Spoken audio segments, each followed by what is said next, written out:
Solar News Channel Manila. Ako si Menchu Antigo Makapagal.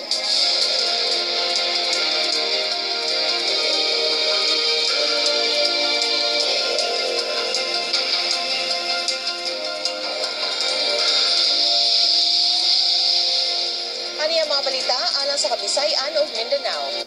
Nag-abot si Davao City Mayor Rodrigo Duterte o giingong rice smuggling king Davidson Bangayan sa Senate Cafeteria, una ang Senate Inquiry on Rice Smuggling. Nag-apod-apod na ang Bureau of Fisheries and Aquatic Resources ug motorized bangka ngadto sa mga mananagat nga naigo sa bagyong Yolanda. Gisaulong sa Filipino-Chinese community sa Baguio City ang ilang Spring Festival. Ug atong sayron ang tradisyonal nga paagi sa pagsaulog sa Chinese New Year sa mga ethnic Chinese groups.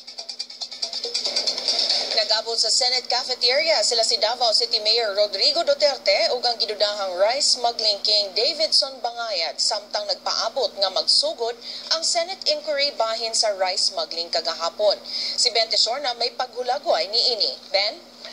Mencho, ang wala makita kagahapon sa kadaghanan pinaagi sa telebisyon, mao ang panag-abot nila ni Davao City Mayor Rodrigo Duterte o Davidson Bangayan sulod sa cafeteria sa Senate Building sa wala pa magsugod ang Senate hearing kalabot sa rice smuggling.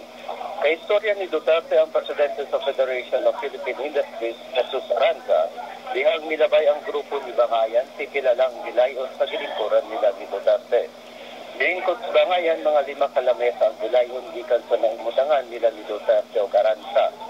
Nakita ni Duterte si Bangayan o atong nadugan ang mayor nga miingon, di ba maumantong tonto? Dungan sa iyang pagtudlo kay Bangayan. Si Aranza, kinsa sa istorya ni Duterte, may unang niila ni Davidson Bangayan na maurasab si Davidson ang giingong rice smuggling king sa nasod. Si Duterte positive yung nila sa Bangayan na maurasab si Davidson at sa Senate hearing kagahapon. Pinaagi sa pagpakita og litrato ni Tan na nakuha sa intelligence community sa Davao. Bato ni Duterte, walay duha-duha ang litrato ni Tan mao si Davidson Bangayan na iyang personal na nakita sa Senado kagahapon.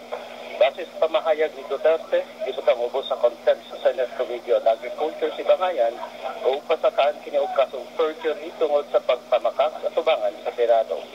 Ginasubsab kini kagahapon si NBI tungod sa kasong electricity theft apan nakapiyansa. Benjo. Daghang salamat Ben Tesorna reporting gikan Davao City.